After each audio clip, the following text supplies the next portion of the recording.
Aviso: esta é uma história fictícia criada para entretenimento. Todos os personagens e eventos são imaginários. Meu nome é Helena Cardoso, tenho 32 anos, e meus pais venderam o violoncelo de 1924 da minha avó por 380 mil reais para pagar o casamento da minha irmã. Eles acharam que a vovó estava morrendo demais para descobrir. Acharam que eu era fraca demais para contar. Estavam errados. Quando finalmente contei a verdade, ela não chorou, não gritou. Apenas pegou o telefone e disse 9 palavras que destruiriam tudo que meus pais acreditavam possuir. Minha avó morreu e deixou uma bomba no testamento. Meus pais descobriram que a casa deles nunca foi deles. Meu nome é Helena Cardoso, tenho 32 anos, e esta é a história de como minha família vendeu o violoncelo de 1924 da minha avó para pagar a festa de casamento da minha irmã. Eles acharam que a vovó estava velha demais para perceber. Acharam que eu era fraca demais para contar a verdade. Estavam enganados. Quando finalmente contei para a vovó Rosa o que haviam feito, ela não chorou, não gritou. Simplesmente pegou o telefone, discou um número e disse 9 palavras que destruiriam tudo que meus pais acreditavam possuir. Dr. Henrique, prepare os documentos. É hora da verdade. Mas antes de eu contar o que aconteceu naquele almoço de domingo na casa da praia que meus pais consideravam deles, deixe-me voltar ao dia em que tudo começou. O dia que mudou. Tudo a ligação chegou numa quinta-feira à tarde, logo depois que terminei minha última aula de música na escola municipal. Era meu pai, Rodrigo Cardoso, com aquela voz que ele usa quando quer parecer importante. Sua avó teve um AVC, está estável, mas os médicos recomendam cuidados paliativos, reunião familiar no hospital em 1 hora. Nenhum, como você está, nenhuma preocupação genuína, apenas logística. Larguei tudo e fui. Quando cheguei, meus pais e minha irmã Beatriz já estavam num canto da sala de espera, conversando em voz baixa. Meu pai estava com os braços cruzados, aquela postura de executivo que ele mantém até em hospitais. Minha mãe, Mariana Cardoso, segurava a bolsa Prada como se fosse um escudo. E Beatriz, 4 anos mais nova e sempre a favorita, estava no celular, mal levantando os olhos. Que bom que chegou, disse meu pai quando me viu. Precisamos distribuir as responsabilidades. Não. Está tudo bem com você? Não. Deve ser difícil para você também. Apenas distribuição de tarefas. Alguém precisa visitar sua avó diariamente, continuou ele. Sua mãe e eu temos a empresa para tocar. E Beatriz está em fase crucial do planejamento do casamento com o Felipe. Felipe Mendes, filho do sócio mais importante do meu pai. O casamento que consumia todas as conversas familiares há 6 meses. Helena. Meu pai me olhou como quem delega uma tarefa desagradável. Você tem mais flexibilidade no horário. Professores municipais têm esse benefício. Eu quis dizer que dava 28 aulas por semana, que coordenava o coral da escola, que meu tempo também tinha valor. Mas não disse. Claro, respondi baixinho. Eu quero estar com ela de qualquer forma. Perfeito. Meu pai já tinha se virado. Nos mantenha informados se houver alguma mudança. Enquanto eu caminhava em direção ao quarto da vovó, ouvi a voz da minha mãe pelo corredor, destinada apenas aos ouvidos da Beatriz. Pelo menos ela serve para alguma coisa. Continuei andando. Não me virei. Não porque não ouvi, mas porque já tinha me acostumado com esse tipo de dor e parado de esperar que fosse reconhecida. O violoncelo. O quarto da vovó Rosa cheirava a jasmim e livros antigos. Ela tinha insistido em trazer ambos. Eles querem que tudo cheire a hospital, ela disse na minha primeira visita. Eu recuso. Se vou morrer, que seja cercada pelas coisas que amo. Ela tinha 81 anos, a mente afiada como uma lâmina, mas o corpo falhando por causa de um AVC severo que comprometeu seu lado direito. Os médicos deram 6 semanas, talvez 3 meses se ela tivesse sorte. Fui todos os dias depois do trabalho. Conversávamos sobre música, sobre os anos em que ela tocou em orquestras pelo Brasil todo, sobre meus alunos que não sabiam ler partitura, mas sentiam o ritmo na alma. Uma noite ela segurou minha mão. O aperto estava mais fraco do que eu lembrava, mas os olhos continuavam intensos. Helena, preciso que você saiba de uma coisa. Qualquer coisa, vovó. O violoncelo. Ela fez uma pausa, deixando as palavras se assentarem. O Montagnana, de 1924, que pertenceu à minha mãe. Eu conhecia bem aquele instrumento. Aprendi as primeiras notas nele quando tinha 9 anos. Aquele violoncelo tinha sido a trilha sonora da minha infância. O único lugar na família onde eu me sentia verdadeiramente compreendida. É seu, ela disse com firmeza. Eu já informei seu pai e sua mãe. Informei há 2 meses, na frente de todos. Aquele violoncelo pertence a você. Eu me lembrava daquela conversa. A mandíbula do meu pai tensionando. Minha mãe trocando olhares com Beatriz. Minha irmã revirando os olhos e dizendo algo sobre treco velho e inútil. Vovó, você não precisa. Eu quero. Ela apertou minha mão. Você é a única que sabe o que ele significa. Me prometa que vai cuidar dele. Eu prometo. Ela sorriu então. Um sorriso sabedor que parecia guardar segredos que eu não conseguia ver. Existem coisas mais valiosas que dinheiro, minha filha. E algumas pessoas precisam aprender essa lição da forma mais difícil. O vazio 3 semanas depois, tudo havia mudado. A vovó tinha me pedido para buscar algumas fotos antigas da casa dela, das épocas em que ela se apresentava, que ela queria ver uma última vez. Eu ainda tinha a chave, então fui direto da escola numa terça-feira chuvosa. A casa estava silenciosa demais.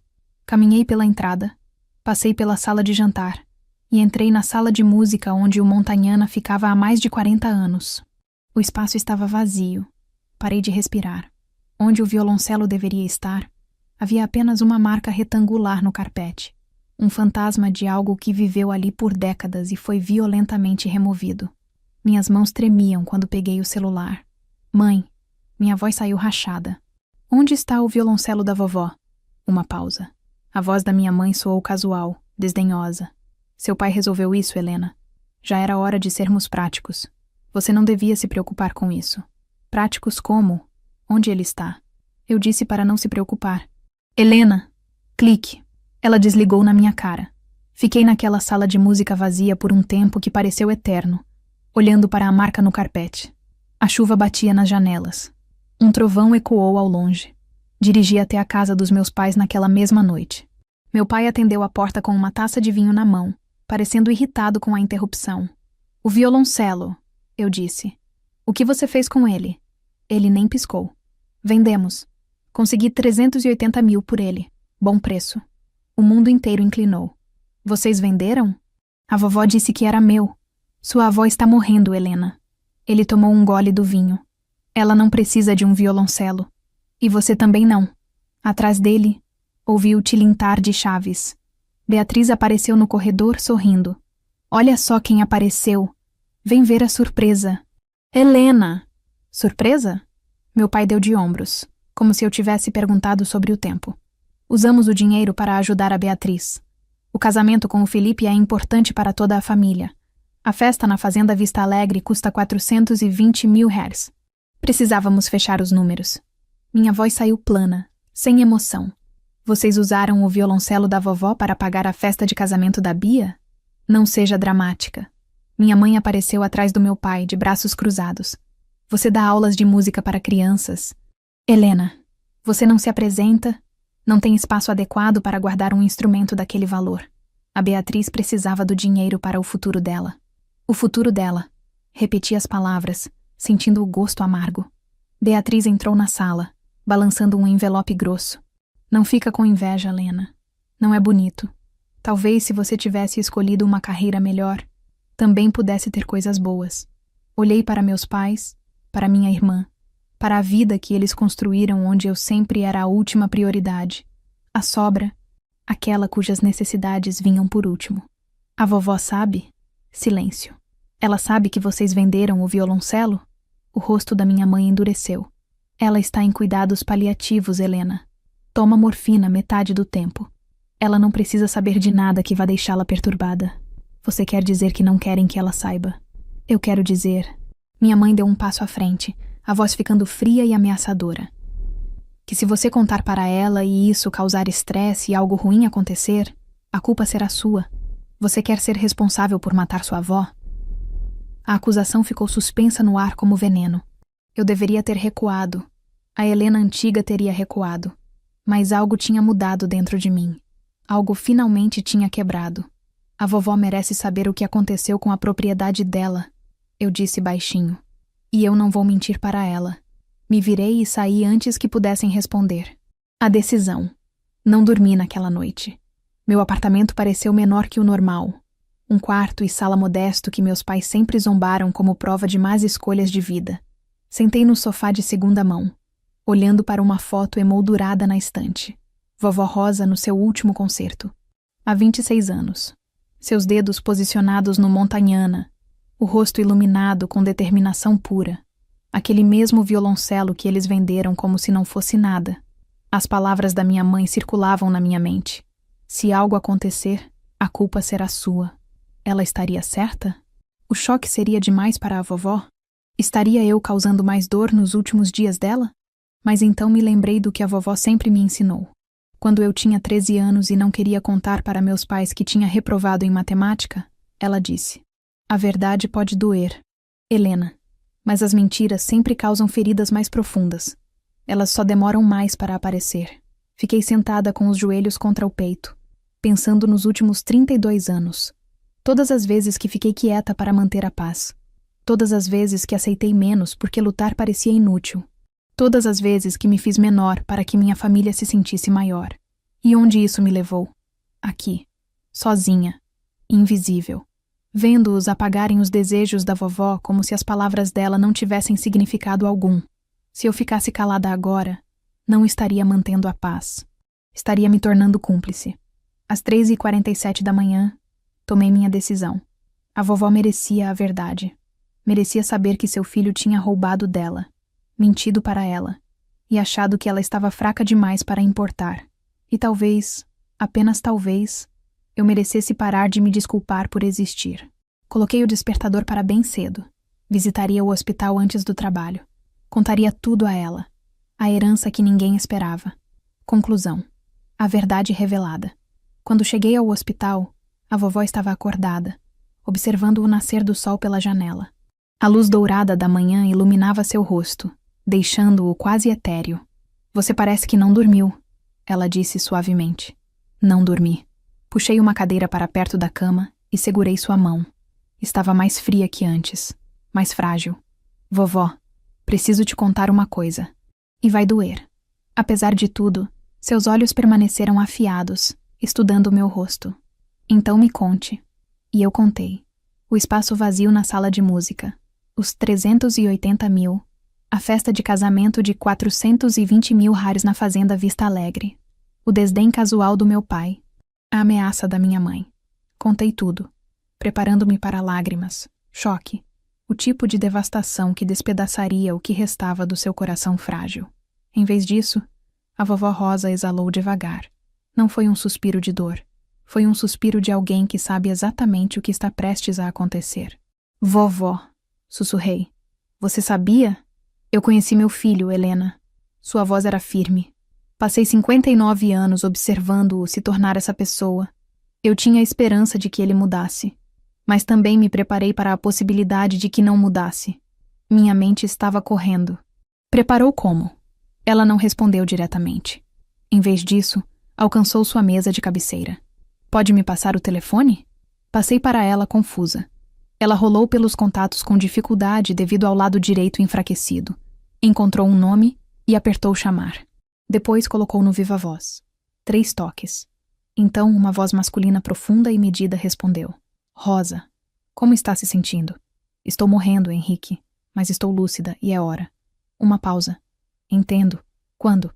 "Domingo, no almoço da casa de praia. A Beatriz vai anunciar os últimos detalhes do casamento. Será o cenário perfeito. Vou preparar todos os documentos." "Obrigada, velho amigo." Ela desligou e me deu um sorriso conhecedor.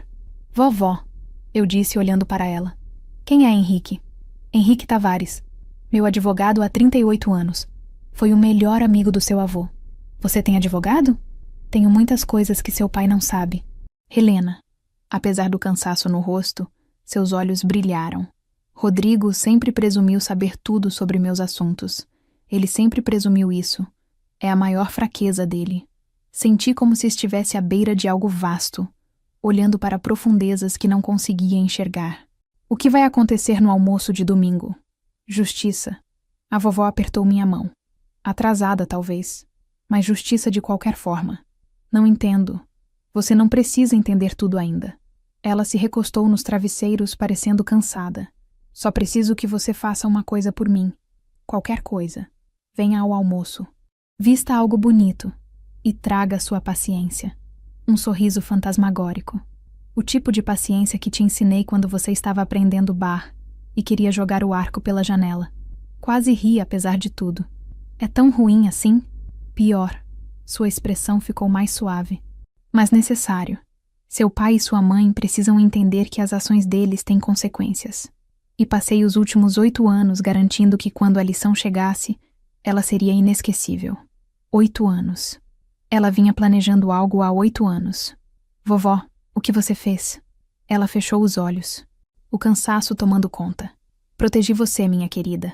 Como deveria ter feito há muito tempo. Só lamento ter demorado tanto para agir. Os dias. Antes da tempestade. 2 dias depois, estava sentada num pequeno escritório de advocacia nos arredores de São Paulo. Henrique Tavares não era o que eu esperava. Tinha uns 75 anos, cabelo totalmente branco, óculos de leitura pendurados numa corrente dourada. Seus movimentos eram lentos e precisos. O escritório cheirava a couro velho e papel, com estantes repletas de volumes jurídicos do chão ao teto. Helena Cardoso. Ele estendeu a mão. Sua avó fala de você constantemente. É um prazer finalmente conhecê-la. Senhor Tavares, eu... Henrique, por favor. Ele apontou para uma cadeira em frente à sua mesa. Sente-se. Sua avó me pediu para explicar algumas coisas antes de domingo. Sentei. Minhas mãos tremiam ligeiramente. Sua avó é uma mulher extraordinária. Henrique começou. E muito mais perspicaz do que os filhos dela percebem. Ela esteve observando. E planejando. Planejando o que exatamente? Ele tirou uma pasta de uma gaveta da mesa e deslizou para mim. Me diga, Helena, você sabe quem é o dono da casa de praia onde sua família passa os finais de semana? Meus pais. A vovó deu para eles depois que o vovô morreu. A expressão de Henrique não mudou. É isso que te disseram? É o que todo mundo diz. Todo mundo está errado. Ele abriu a pasta e me mostrou um documento. A escritura da propriedade. O nome de Rosa Cardoso estava claro como o dia. Sem transferência. Sem emenda. Nada. Eles vivem naquela casa há 14 anos. Eu disse lentamente, achando que era deles. Exatamente. Minha cabeça girou. Por que a vovó deixaria eles acreditarem nisso? Porque ela estava observando. Helena. Henrique se inclinou para a frente. Ela esperava para ver se o filho dela provaria que seus medos estavam errados. Infelizmente, ele fez exatamente o que ela temia. Aquela noite, voltei ao meu apartamento e comecei a procurar. A vovó tinha me dado uma caixa de pertences antigos anos atrás. Fotos, cartas, flores secas do jardim dela. Nunca tinha olhado completamente. Parecia invasivo demais, como ler o diário de alguém. Mas precisava de respostas. Encontrei no fundo, embaixo de uma pilha de programas de concertos desbotados. Um envelope velho, amarelado e lacrado. Meu nome estava escrito na caligrafia elegante da vovó, com 6 palavras embaixo. Para Helena, quando precisar entender. Minhas mãos tremeram ao abri-lo. Dentro havia uma única fotografia, uma cópia de documento legal. O cabeçalho estava parcialmente obscurecido, mas consegui ver a assinatura da vovó na parte inferior, datada de 8 anos atrás. Um bilhete na letra dela estava preso no canto. A casa nunca saiu da minha posse, minha querida. Foi apenas emprestada. E alguns que pedem emprestado não merecem a confiança. Li 3 vezes. Então entendi. O almoço de domingo seria na casa de praia. Meus pais tratavam a casa como própria. Tinham dado festas, recepções de negócios, jantares elaborados lá. Venderam o violoncelo que ficava na sala de música como se lhes pertencesse. Mas não lhes pertencia. Nunca pertenceu. Todo o senso de status do meu pai estava construído sobre uma fundação que não existia. Lembrei de todas as vezes que ele me deu sermões sobre ativos reais e investimentos inteligentes. Todas as vezes que zombou do meu apartamento pequeno enquanto estava numa casa que nem sequer era dele. A ironia era quase perfeita demais.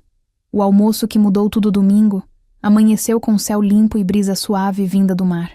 A casa de praia, a casa emprestada dos meus pais, parecia quase festiva com as mesas montadas na varanda com vista para o oceano.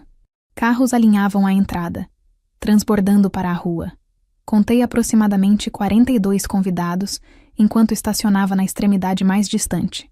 Tias e tios que eu via só em feriados, vizinhos antigos, alguns associados de negócios do meu pai. Reconheci o senhor. Mendes perto da churrasqueira, com Felipe ao lado dele e Beatriz agarrada ao braço do noivo. Usei um vestido azul marinho, simples mas elegante. Brincos de pérola que a vovó me deu no meu aniversário de 25 anos. Cabelo preso num coque baixo. Armadura para uma batalha que eu ainda não entendia completamente.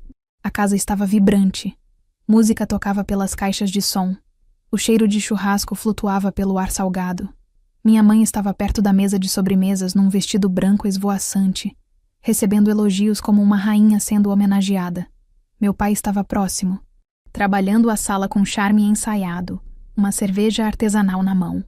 Henrique Tavares estava sentado num canto distante da varanda, quase invisível entre a multidão, com sua pasta de couro ao lado da cadeira. Ele pegou meu olhar de longe do quarto e deu um aceno quase imperceptível. Eu acenei de volta. Minha tia Sônia, irmã mais nova da vovó, apareceu ao meu lado. Helena, querida, como está a Rosa? Cansada, admiti, mas ainda lúcida. Ela sempre foi a inteligente. O olhar da tia Sônia desviou para o canto da sala de música, visível através das portas de vidro. Notei que o violoncelo sumiu. Seu pai disse que Rosa queria vender. Abri a boca para responder, mas a voz do meu pai cortou a multidão. Pessoal, se puderem me dar atenção, por favor. Meu pai estava no centro da varanda, copo levantado, comandando o espaço como se fosse dono dele. O que percebi agora, ele não era. Queremos agradecer a todos por virem hoje celebrar este momento especial com nossa família. Aplausos.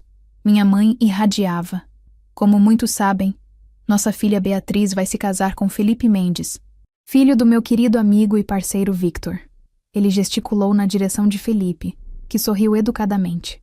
E hoje, queríamos compartilhar alguns detalhes emocionantes sobre o casamento. Meu estômago caiu.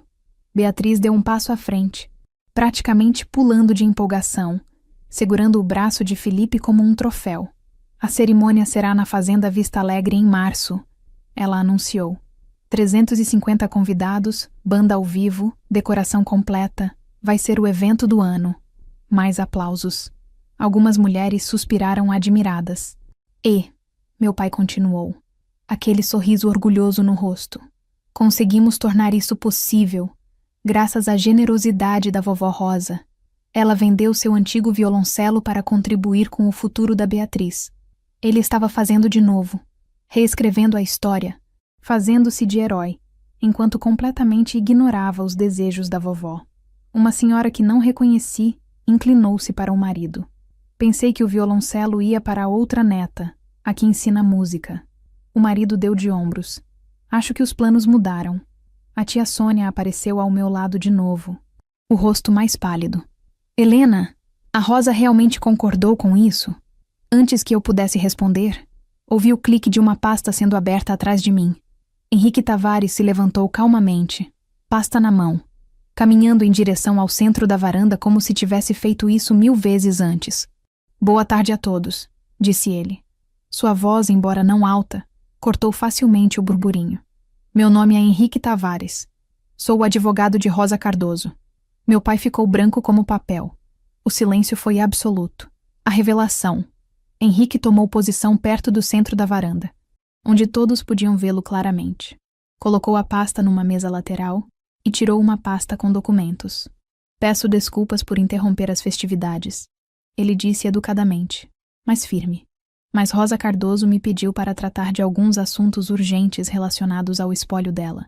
Dadas as circunstâncias, ela sentiu que era importante que sua família e aqueles próximos a eles ouvissem isso diretamente. Meu pai encontrou a voz primeiro. Minha mãe tem advogado? Desde quando? Desde 38 anos atrás, Rodrigo. O tom de Henrique era educado, mas cortante. Também representei seu pai. Você saberia disso se tivesse se incomodado em perguntar. Sussurros abafados ecoaram pela varanda. Alguém no fundo disse, meu Deus, isso é sério. Minha mãe deu um passo à frente. Rosa está morrendo. Ela não está em condições mentais para tomar decisões legais. Seja lá que papéis você tenha. Henrique levantou uma mão para silenciá-la. Vi Rosa esta manhã.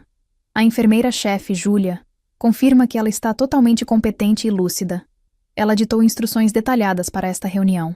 Ele abriu a pasta e tirou um documento.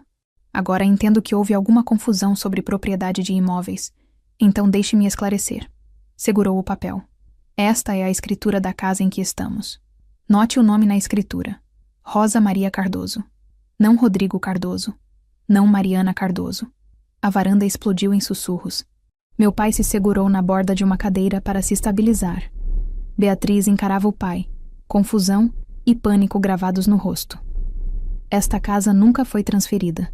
Nunca foi um presente. Vocês viveram aqui por 14 anos por generosidade de Rosa. Nada mais.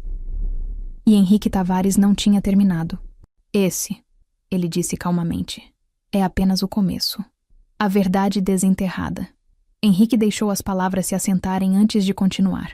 42 pares de olhos alternavam entre ele e meus pais. Vi o Sr. Mendes dar um pequeno passo para trás do meu pai. O rosto dele mudando de confusão para cálculo frio. Ele não via mais meu pai como parceiro, mas como responsabilidade. Por 14 anos, Henrique continuou, sua voz preenchendo o silêncio tenso. Vocês usufruíram desta propriedade sem pagar aluguel, sem pagar IPTU, sem pagar manutenção. Tudo isso coberto pelas contas de Rosa. Trataram-na como própria. Até fizeram reformas sem autorização. Ele olhou para a cozinha gourmet moderna que minha mãe tinha instalado no ano passado. Reformas não autorizadas. Ele prosseguiu metodicamente. Que legalmente pertencem à proprietária do imóvel, Rosa Maria Cardoso. Minha mãe estava tremendo visivelmente. Isso não pode ser verdade. Rodrigo, diga para ele que isso não é verdade. Mas meu pai não podia falar. Estava olhando para a escritura como se fosse uma sentença de morte. Tia Sônia apareceu ao meu lado, segurando minha mão. Apertei de volta, grata pela ancoragem. Agora, disse Henrique, tirando um segundo documento mais grosso da pasta. Chegamos à questão do trust. Que trust? A voz do meu pai mal passou de um sussurro. O trust que Rosa Maria Cardoso estabeleceu há 8 anos, independente do testamento compartilhado com sua família. Este trust foi criado especificamente para proteger seus bens mais valiosos no caso de... Ele pausou delicadamente. Má conduta financeira. Má conduta financeira? Minha mãe soltou. Somos família dela. Família pode cometer má conduta, senhora Cardoso, como eventos recentes demonstraram. Henrique desdobrou o documento grosso, páginas oficiais e nítidas. Conforme os termos deste trust, os seguintes bens são irrevogavelmente designados a uma única beneficiária: a propriedade em que estamos, as contas financeiras de Rosa e todos os itens de valor sentimental, incluindo o violoncelo Montagnana de 1924, que foi vendido recentemente sem autorização. Ele olhou para cima, o olhar fixo em mim. A única beneficiária é Helena Rosa Cardoso. O mundo parou. O grito de Beatriz quebrou o silêncio. O quê? Isso é fraude. Ela manipulou a vovó. Beatriz? A voz de Henrique congelou minha irmã no lugar. Eu aconselharia você a escolher suas próximas palavras com cuidado. Mais de 42 pessoas testemunharam tudo o que foi dito aqui hoje. Tia Sônia veio ficar ao meu lado, sua mão segurando a minha com força. Rosa sabia exatamente o que estava fazendo. Ela disse, a voz ficando mais forte. Passou 8 anos observando e esperando, na esperança de que o filho dela provasse que os medos dela estavam errados. Em vez disso, ele vendeu o bem mais precioso dela para pagar uma festa. Mais pessoas estavam escutando agora. Vi a esposa do Sr. Mendes sussurrar algo no ouvido dele. Carter parecia desconfortável, se afastando levemente de Beatriz. Quanto ao violoncelo, Henrique tirou outro documento. Como o Montagnana fazia parte do trust, e Helena é a beneficiária designada, a venda realizada sem o consentimento do trustee, isso é Rosa, constitui alienação não autorizada de bens do trust. O que isso significa? A voz de Beatriz estava pequena agora. Infantil. Significa... Henrique varreu o olhar pelos meus pais e irmã, que os 380 mil dollars devem ser devolvidos ao trust dentro de 90 dias. Falha em cumprir pode resultar em litígio civil por apropriação indébita de bens do trust. Dado o rastro de papel claro, garanto que o resultado não será favorável à sua família. Meu pai deu uma risada oca, desesperada. Não temos 380 mil parados. O dinheiro foi para o casamento, para os fornecedores, para a fazenda. Então sugiro que encontrem uma maneira de liquidar esses compromissos. Henrique acenou na direção da varanda onde as fotos do local do casamento ainda estavam em exibição. O contrato com a Fazenda Vista Alegre provavelmente tem cláusulas de cancelamento. Vocês perderão o sinal, mas recuperarão a maior parte. Beatriz soltou um soluço estrangulado. Meu casamento? Vocês vão tirar meu casamento? Ninguém está tirando nada. Senhorita Beatriz, Henrique disse calmamente. Estou simplesmente explicando as consequências legais das escolhas da sua família. Você ainda pode se casar. Apenas talvez não na propriedade de 420 mil reais, que foi parcialmente financiada com bens roubados. Vi Beatriz procurar Felipe por apoio, mas ele tinha dado vários passos para trás, o rosto cuidadosamente neutro. O Sr. Mendes estava sussurrando algo no ouvido dele, e nenhum deles parecia solidário. Além disso, Henrique continuou, Rosa pediu que eu informasse que suas acomodações de moradia nesta casa serão formalmente reestruturadas. Vocês podem permanecer temporariamente, mas será necessário um contrato de locação válido com aluguel de mercado. Aluguel? A voz da minha mãe era quase inaudível. Na casa onde vivemos por 14 anos? Na casa, Henrique corrigiu suavemente, que vocês nunca possuíram. A varanda havia ficado mortalmente silenciosa. Cada olho estava em mim agora. Meu pai se virou lentamente, o rosto contorcido com traição e raiva. Você fez isso, ele disse, a voz baixa e perigosa. Você envenenou ela contra nós. Me mantive firme. Não, pai, eu não fiz nada. A vovó tomou essas decisões há 8 anos, antes de eu saber qualquer coisa sobre elas. Só descobri esta semana. Mentirosa. A voz da minha mãe era venenosa. Você sempre teve ciúmes da Beatriz, do sucesso da nossa família. Essa é sua vingança. Algo frio e duro se cristalizou dentro de mim. Vingança? Senti minha voz ficar mais firme do que esperava. Eu não vendi o violoncelo da vovó sem perguntar a ela. Não gastei o dinheiro no meu próprio casamento. Não menti para todos sobre o que aconteceu. Dei um passo à frente, olhando diretamente para minha mãe. E eu não disse, pelo menos ela serve para alguma coisa, quando concordei em visitar a vovó todos os dias no hospital. Não desliguei na sua cara quando você fez perguntas. E não fui eu que ameacei dizendo que você mataria a vovó se contasse a verdade. Suspiros ecoaram pela multidão. A mão da tia Sônia apertou a minha com mais força. Olhei para meu pai, minha mãe e Beatriz, que ainda estava chorando. Passei 32 anos sendo invisível nesta família. Aceitei porque achei que era isso que o amor exigia. Me fazer menor para vocês se sentirem maiores. Respirei fundo. Mas a vovó me ensinou algo diferente. Ela me ensinou que amar a si mesmo significa defender o que é certo, mesmo quando custa tudo. Pausei, deixando as palavras se assentarem. Então aqui está o que preciso que vocês entendam. Não estou mais pedindo desculpas. Não vou mais ficar calada. E acabei de fingir que está tudo bem quando não está. A varanda estava completamente imóvel. As consequências. Henrique me puxou de lado, enquanto a multidão se dispersava lentamente em silêncios constrangidos, evitando o contato visual e sussurrando despedidas. Os convidados saíam em pequenos grupos, lançando olhares furtivos para trás. Helena, precisamos discutir os próximos passos. Acenei, sentindo-me surreal, como se estivesse me observando de fora do meu próprio corpo. Legalmente, você tem várias opções, ele disse baixo, para que só eu pudesse ouvir. Pode exigir despejo imediato. Dadas as circunstâncias, sua avó apoiaria qualquer decisão que você tomasse. Olhei pela varanda para meus pais.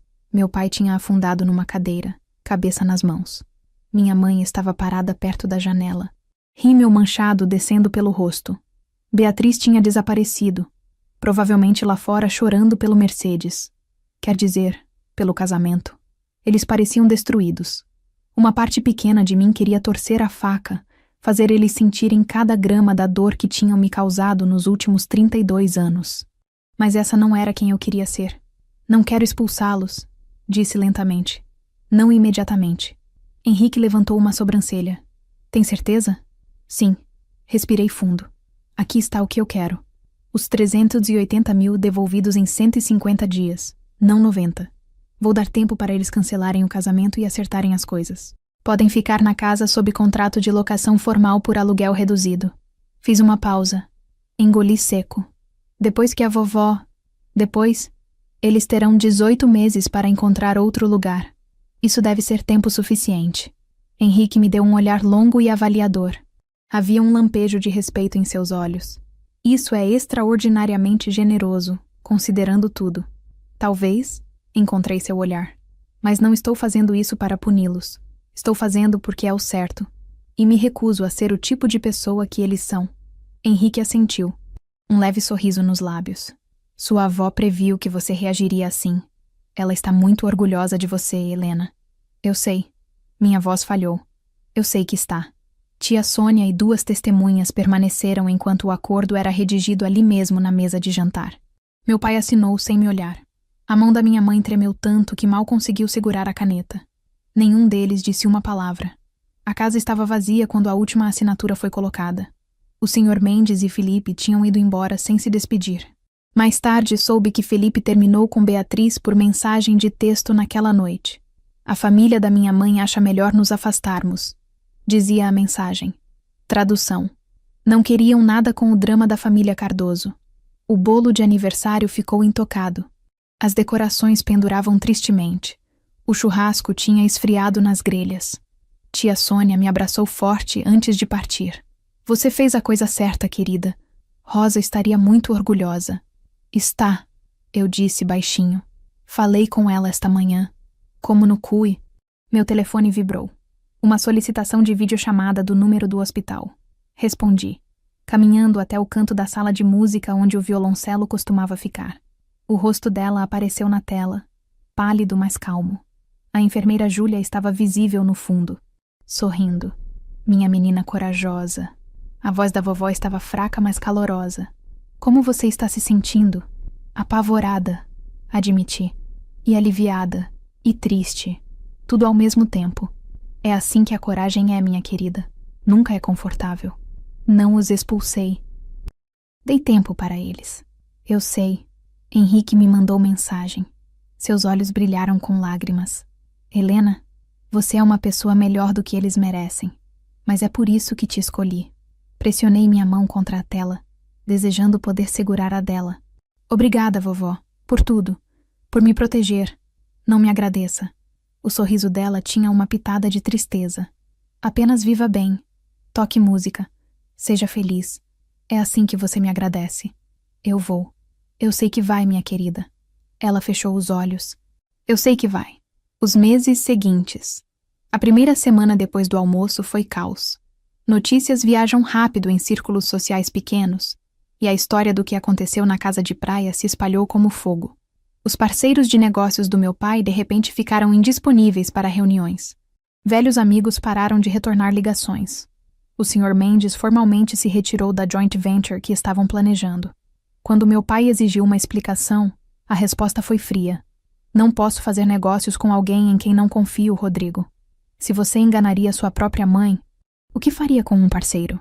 O negócio valeria mais de 890 mil reais. Evaporou instantaneamente. Beatriz teve que cancelar o casamento na fazenda Vista Alegre. Perderam o sinal de 65 mil reais, mas conseguiram reaver a maior parte do que haviam pago. Ela passou 3 dias trancada no quarto, recusando-se a falar com alguém.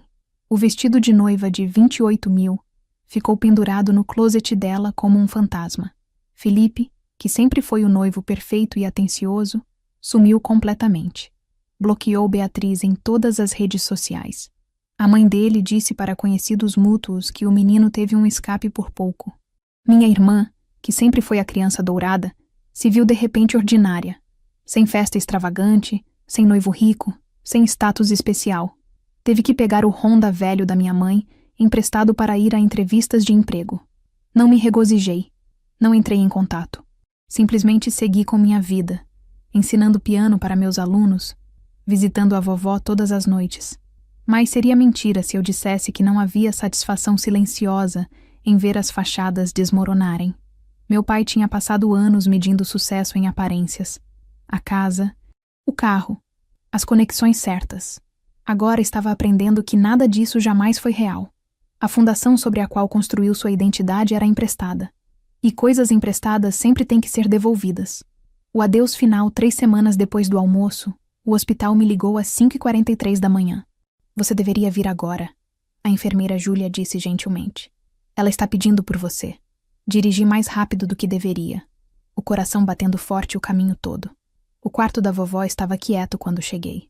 A luz da manhã filtrava pelas cortinas, lançando sombras douradas e suaves pela cama dela. Sua respiração estava superficial, o rosto fino como papel, mas os olhos estavam abertos. Quando me viu, sorriu. Minha Helena. A voz dela mal passava de um sussurro. Vem sentar comigo. Peguei sua mão. Parecia tão frágil, como segurar um pássaro. Tenho algo para te dizer, ela disse devagar. Algo que deveria ter dito anos atrás. O que é, vovó? Sinto muito. Pisquei. Sinto muito pelo quê? Por não ter agido antes. Uma lágrima escorreu pela bochecha dela. Assisti como eles te trataram ano após ano. Continuei esperando que o Rodrigo mudasse. Que a Mariana visse seu valor. Fiz desculpas porque não queria acreditar que meu próprio filho pudesse ser. Ela deixou a frase morrer. Não é sua culpa. Eu disse. Minhas próprias lágrimas descendo. Você não pode controlar as escolhas deles. Talvez não completamente. Mas eu poderia ter feito mais. Poderia ter te protegido antes. Em vez de esperar até estar morrendo. Ela mal conseguiu apertar minha mão. Sinto muito, minha querida. Você merecia mais. Você me deu tudo o que importava. Disse com veemência. Música, amor, o conhecimento de que eu valia alguma coisa.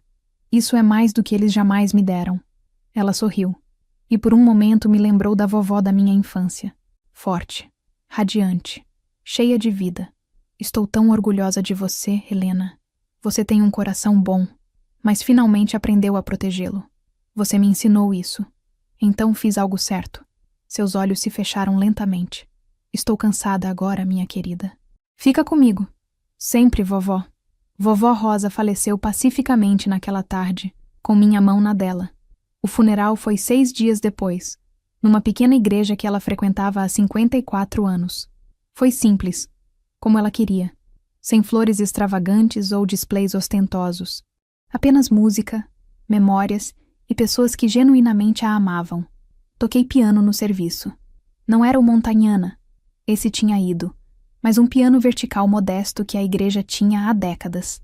Toquei o prelúdio em dó maior de Bach, a primeira peça que a vovó me ensinou. A igreja estava meio cheia. Tia Sônia sentou na primeira fila, segurando lenços. Várias fileiras estavam preenchidas com antigas colegas músicas da vovó, mulheres de cabelo branco que se lembravam quando o nome de Rosa Cardoso significava algo no mundo da música clássica. Meus pais sentaram no fundo. Não se aproximaram de mim antes do serviço, durante ou depois. Minha mãe usava óculos escuros que cobriam os olhos. Meu pai olhava fixamente para a frente, como se estivesse assistindo à própria sentença. Beatriz não estava lá. Emocionalmente frágil demais, minha mãe disse a alguém que perguntou. Dei o elogio. Falei sobre a música da vovó, sua sabedoria, sua força silenciosa. Falei como ela me ensinou que amor não é sobre gestos grandiosos. Era sobre aparecer todo dia e escolher ver alguém pelo que realmente é. Não mencionei o drama. Não era o lugar para isso. Depois do serviço, meu pai começou a caminhar na minha direção. Vi ele pausar, dar um passo, depois parar quando minha mãe agarrou o braço dele e o puxou para longe. Ele nunca conseguiu atravessar a sala. Talvez ele quisesse se desculpar. Talvez não. Nunca vou saber. Mas já tinha aceitado que alguns pedidos de desculpas nunca vêm. E outros não são mais necessários. Recomeços. 9 meses depois, me mudei para a casa de praia. Parecia estranho no início. Caminhar por cômodos impregnados da presença dela, dormir no quarto de hóspedes que conhecia desde criança. Mas aos poucos, começou a parecer lar. Usei parte do dinheiro devolvido para comprar um violoncelo novo. Não um Montagnana. Esses custam muito mais que 380 mil. Mas um Yamaha lindo que preencheu o espaço onde o violoncelo da vovó um dia ficou. Diferente. mais significativo do seu próprio jeito. Um novo começo. Comecei a dar aulas particulares nos fins de semana. Minha primeira aluna foi Isabela, neta da tia Sônia, 9 anos. Olhos brilhantes, com a mesma energia impaciente que eu tinha. Chorei quando ela tocou sua primeira escala completa. Meus pais se mudaram 4 meses depois que a vovó morreu. Não esperaram os 18 meses completos que ofereci. Não aguentavam viver em algum lugar com tantas memórias dolorosas. Acho que não conseguiam suportar o lembrete do que perderam. Compraram um apartamento pequeno do outro lado da cidade. O negócio do meu pai estava sofrendo, reduzido à metade do tamanho anterior. Minha mãe entrou para um clube social diferente, onde ninguém sabia da história da nossa família. Não conversamos. Distância, não raiva. Algumas lacunas são grandes demais para atravessar, mas não estava amargurada. Amargura é exaustiva, e eu tinha uma vida para viver. Nas noites, eu sentava ao violoncelo e tocava até as estrelas aparecerem. Bach, Vivaldi, ou simplesmente melodias improvisadas que não iam a lugar nenhum e a todo lugar. A presença da vovó permanecia nesses momentos, no cheiro de jasmim do jardim que ela plantou, no rangido dos assoalhos velhos, no jeito que a luz do sol entrava pelas janelas ao pôr do sol. Ela tinha ido, mas estava em todo lugar, e eu finalmente estava livre. Uma ponte inesperada. 12 meses depois do funeral, meu telefone tocou. Beatriz. Esperei 3 toques antes de atender. Helena. A voz dela soava diferente. Menor.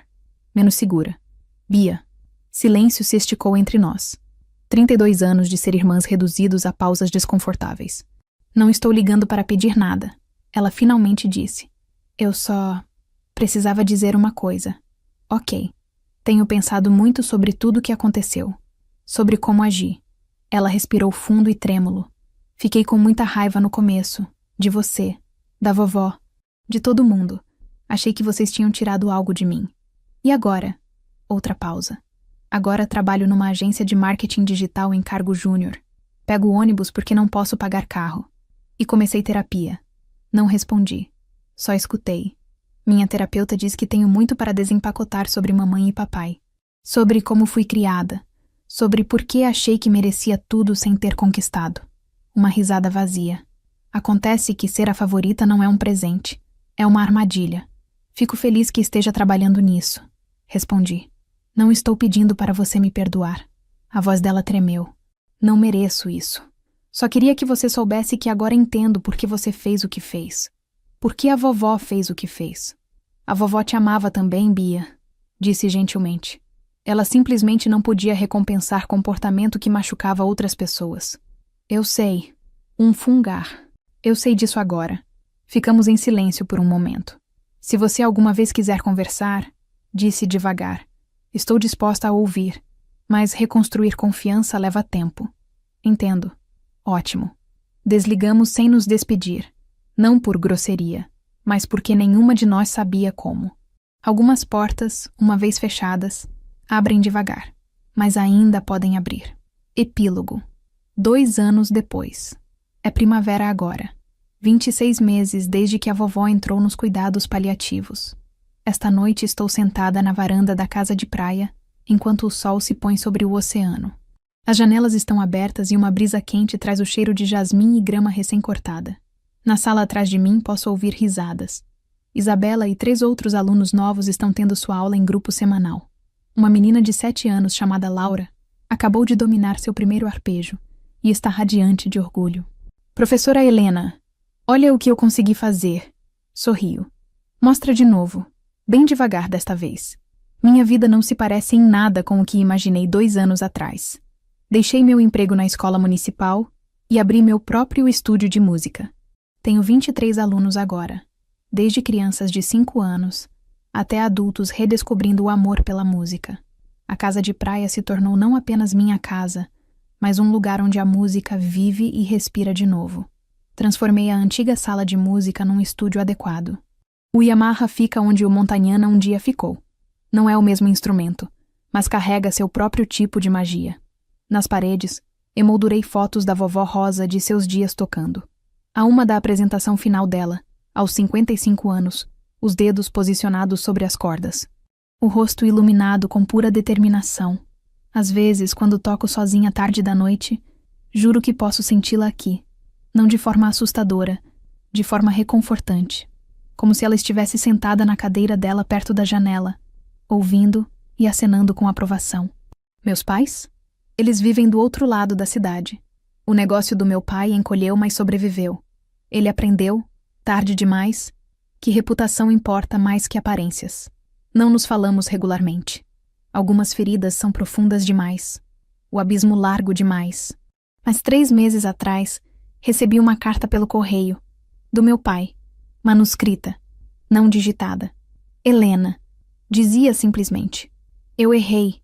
Passei 2 anos tentando encontrar palavras para explicar, para me defender, para fazer você entender. Mas não há palavras, só fatos. Coloquei dinheiro, status e orgulho acima de você, acima da minha mãe, acima do que era certo. E agora vivo todo dia com as consequências dessas escolhas. Não estou pedindo perdão. Só queria que você soubesse. Eu errei. Você merecia mais. Sempre mereceu. Não assinado. Apenas pai. Dobrei a carta e a coloquei numa gaveta. Talvez um dia responda. Talvez não. Mas o reconhecimento, tão atrasado quanto foi, significou algo.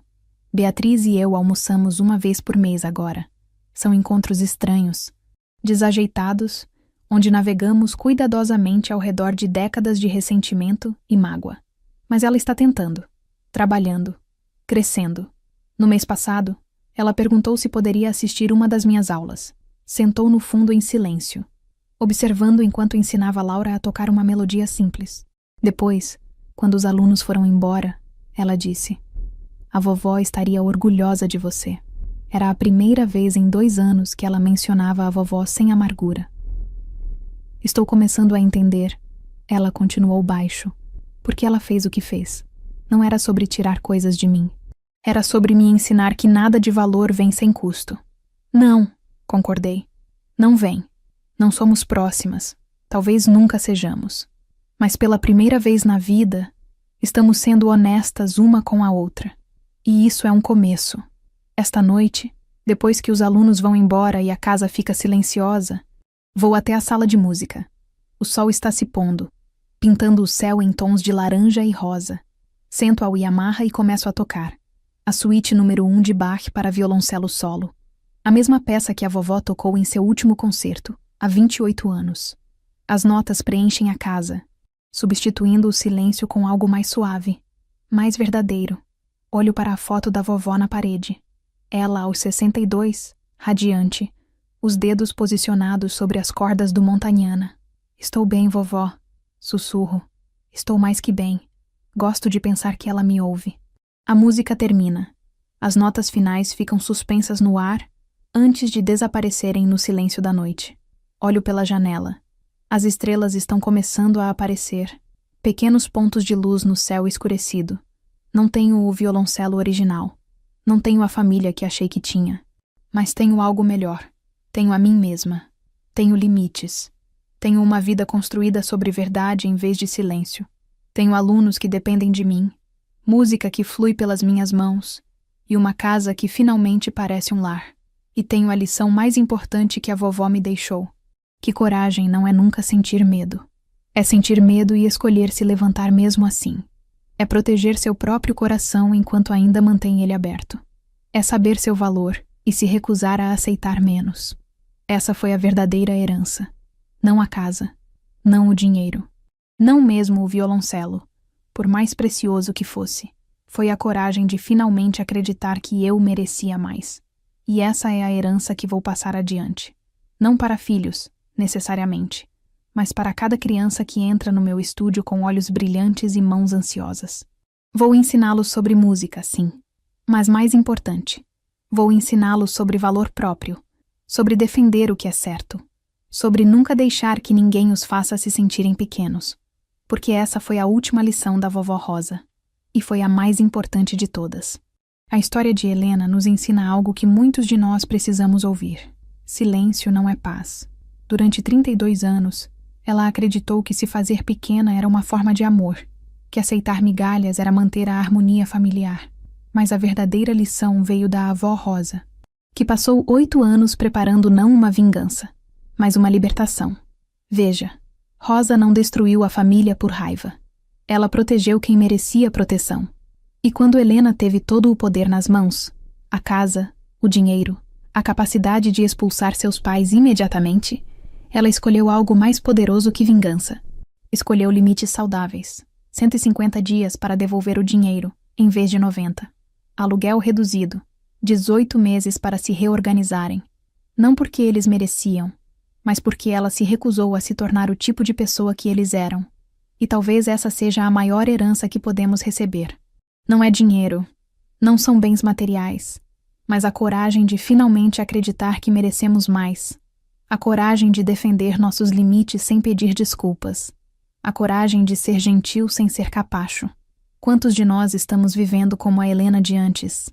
Nos fazendo menores, aceitando menos, ficando em silêncio para não causar problemas? A pergunta que fica é: que ligação você precisa fazer? Que verdade precisa contar? Que limite precisa estabelecer? Porque no final, a verdadeira herança não estava no violoncelo de 380 mil, nem na casa de praia. Estava na lição de que nosso valor não depende da aprovação de quem nos diminui. E que, às vezes, a maior força não está em revidar, mas em se recusar a carregar o peso que nunca foi nosso. E você? Alguma vez já teve que escolher entre manter a paz na família ou defender o que era certo? Já foi a Helena invisível? Ou conhece alguém que é? Deixe sua história nos comentários abaixo. Quero ler cada uma delas. E se essa história tocou você de alguma forma, deixe seu like para que mais pessoas possam encontrá-la. Às vezes, saber que não estamos sozinhos já é o primeiro passo para encontrar nossa própria voz.